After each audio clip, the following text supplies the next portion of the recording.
আসসালামু আলাইকুম। আমি মাগুর মাছ এখন ভুনা করব।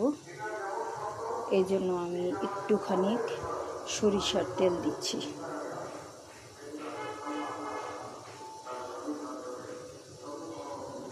খাওয়াতে তেল যত কম ব্যবহার করা হয় ততই ভালো, কিন্তু কিছু কিছু খাওয়া আছে যে কিছুটা তেল লাগবেই।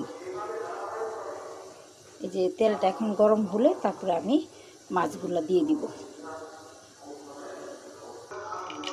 মাগুর মাছগুলো আধা ঘন্টা আগে আমি লবণ, হলুদ আর হালকা মরিচ দিয়ে মেখে রেখেছি, তাইলে হলো মশলাটা একটু ভিতরে ভিতরে ঢুকে। এখন মাগুর মাছটা হালকা একটা ভাজি করব।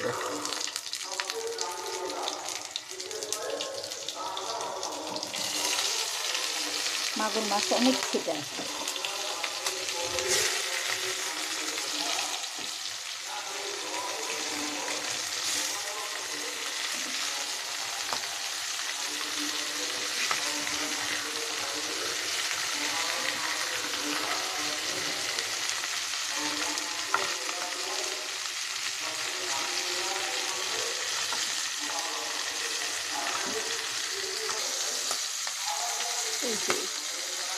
এই হালকা এইভাবে করে ভেজে নিব।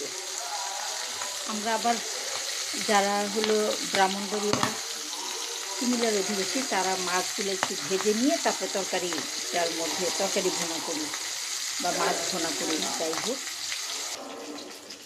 এখন একটু তেল দিলাম, এটা রান্না করছি আমাদের জন্য, এই জন্য একটু তেল বেশি দিলাম। তেলটা হালকা গরম হলে তারপরে হলো আমরা পেঁয়াজ দিয়ে দিচ্ছি।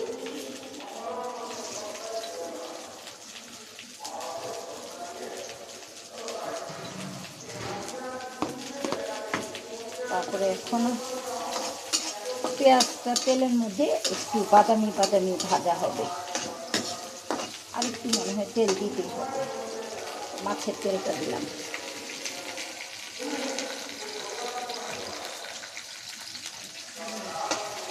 এটা একটু বাদামি বাদামি ভাজা হলে তারপরে আমি মশলা দেব। পেঁয়াজটা বাদামি হয়ে গেছে, এখন আমি একটু কাঁচামরিচের বাটা দিলাম। তরকারিতে আমি গুঁড়া লাল মরিচটা একটু কমই খাই। অল্প পরিমাণে আদা দিলাম, অল্প পরিমাণে রসুন দিলাম, দিয়ে এটা একটু কষাতে থাকবো। তারপরে হলো আমি মিশ্রণ করে রেখেছি হলুদ, মরিচ, ধনিয়া, লবণ, এটার একটা মিশ্রণ করে রেখেছি। তারপরে এটা আমি ঢেলে দিই।